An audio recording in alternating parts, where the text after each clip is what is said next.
మీకు ఒక government job ఒకటే కాదు, మీకు ప్రైవేట్లో వెళ్తే 30-40 వేలు జీతాలు వస్తాయి.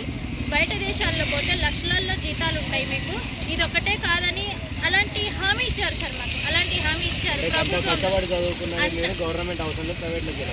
ప్రైవేట్లో వెళ్ళడానికి. మేము ఇంత కోచింగ్లు తీసుకొని జాబ్ పిల్లల్ని చూసుకుంటూ కోవిడ్లో మేము కూడా చేసాం సార్. ప్రైవేట్లో చేసాము. ఏంటంటే గవర్నమెంట్ కాంట్రాక్ట్ వాళ్ళకి ఇచ్చారు, ఓకే, వాళ్ళ రూల్ ప్రకారంగా నోటిఫికేషన్ ప్రకారంగా ఇచ్చారు. కానీ మినిమం క్వాలిఫై అయితేనే అది యాడ్ చేయాలి సార్. మా డిమాండింగ్ ఏంటంటే మినిమం క్వాలిఫై ఉండాలి. ఒక స్టూడెంట్ ఎగ్జామ్ రాస్తున్నారంటే మినిమం క్వాలిఫై అయితేనే వాళ్ళకు 20 మార్క్స్ యాడ్ అవ్వాలి. తర్వాత సార్ ఇంకోటి నార్మలైజేషన్ అనేది పెట్టారు సార్. యాక్చువల్లీ నార్మలైజేషన్ అనేది నర్సింగ్ డిపార్ట్మెంట్లో ఎవరికీ తెలియదు. అదొకటి పాయింట్ సార్. అది నార్మలైజేషన్ అంటే ఫస్ట్ పేపర్ వాళ్ళకి మార్క్స్ యాడ్ చేశారు, నాకు 6 మార్క్స్ కట్ చేశారు సార్.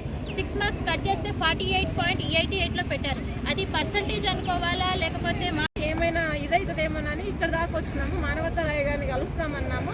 వాళ్ళు మాకు టైం ఇచ్చారు. బట్ సార్ ఇప్పుడు మేబీ ఫోన్ లిఫ్ట్ చేయట్లేదు, చేస్తున్నారేమో, వాళ్ళ కోసం వెయిట్ చేస్తున్నాము. కానీ మేము 1 o'clock వచ్చినాం సార్. మేము మాత్రం ఇది మాకు న్యాయం జరగకపోతే అవకతవకలు అందులో 100కి 100% జరిగినాయి సార్.